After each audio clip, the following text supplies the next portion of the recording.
ये कार्याचार्य महर्षि दयानंद सरस्वती जी का लिखा हुआ सत्यार्थ प्रकाश का वर्णन करेंगे।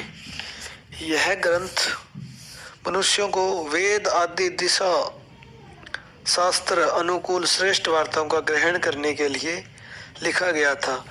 इस ग्रंथ में स्वामी जी ने सत्य का प्रकाश को फैलाने और संसार को सुधारने के उद्देश्य से लिखा था, किसी की निंदा करने के उद्देश्य से नहीं। हालांकि इसके द्वारा द्वेष भी बढ़ गए हैं और कोई शत्रु बन गया है और कोई कुछ कर रहा है, कोई प्रेम और शांति की स्थापना हो सके, इसके लिए स्वामी दयानंद सरस्वती जी ने यह लिखा था ग्रंथ। तो इसमें जो है कि पहले जो था ग्रंथ उसमें कुछ त्रुटियां थी, जिससे भाषा थी, क्योंकि स्वामी दयानंद जी गुजराती भाषा से थे और संस्कृति भाषा में यह छपाया गया था, जिसका अध्ययन करने से, भाषण करने से, पाठन पठन करने से संस्कृत बोलने में उनको थोड़ी सी दिक्कत होती थी। परंतु बाद में इसको शुद्ध करके दूसरी बार छपवाया गया था। तो जो पहली बार छपवाया गया था उसमें सिर्फ 10 ही समोल्लास थे, परंतु अब जो ग्रंथ है इसमें 14 समोल्लास हैं, अर्थात यह 14 विभागों में रचित है।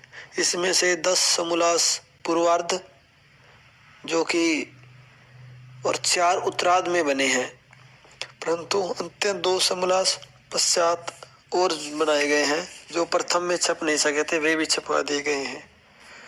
तो प्रथम समोल्लास में ईश्वर के ओंकार आदि नामों की व्याख्या है, द्वितीय समोल्लास में संतानों की शिक्षा के बारे में है और तीसरा समोल्लास है जो उसमें ब्रह्मचर्य, पठन पाठन, व्यवस्था, सत्याशय, ग्रंथों के नाम, पढ़ने और पढ़ाने की रीति है। चौथे समोल्लास में विवाह शादी और गृहस्थ आश्रम का व्यवहार के बारे में लिखा गया है। पंचम समोल्लास में वानप्रस्थ और संन्यासाश्रम की विधि के बारे में लिखा गया है, क्योंकि जीवन के 4 ही पड़ाव होते हैं, ब्रह्मचर्य, गृहस्थ, वानप्रस्थ और संन्यास।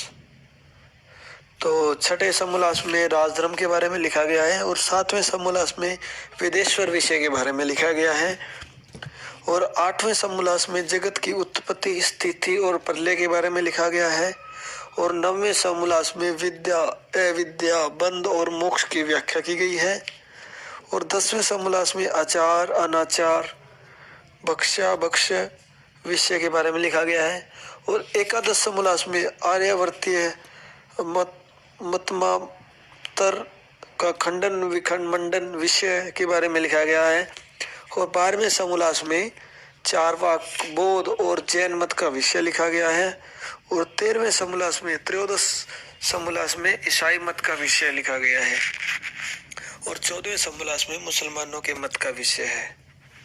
आइए हम हर एक समोल्लास का व्याख्या करेंगे और यथावत मानते हैं जिसको उसका हम आदर सम्मान करेंगे। और इसी के साथ हम शुरू कर रहे हैं। तो कुछ लोग हैं जो स्वार्थी हैं, जो विरोध करते हैं, तो उनके लिए स्वामी दयानंद जी एक ही बात कहते थे, सत्य में जयति नानृत सत्य पंथा विततो देवयान, अर्थात सत्य की सदा ही जीत होती है और असत्य की सदा ही पराजय होती है। सत्य ही विद्वानों का मार्ग विस्तृत होता है। इस दृढ़ निश्चय से, आलंबन से आक्त लोग परोपकार करने से उदासीन होकर भी सत्य प्रकाश करने से नहीं हटते। सत्यार्थ प्रकाश का मतलब है कि सत्य का प्रकाश हो, सत्य सभी को पता चले। तो आज हम पहला समोल्लास शुरू करने जा रहे हैं जो कि ईश्वर के नाम के बारे में है। तो ईश्वर जो नाम है प्रथम समोल्लास, उसमें है जो ओम। ओम मतलब 3 शब्दों से बना है, ए, उ और मैं। तो कुछ भी हो शुरू होता है जो, उसमें ओम का मतलब सबसे पहले लिखा गया है, जिसको अथ प्रकाशम कहते हैं। ठीक है, क्योंकि इसमें ए, उ, मैं तीनों अक्षर मिलकर ओम समुदाय हुआ है।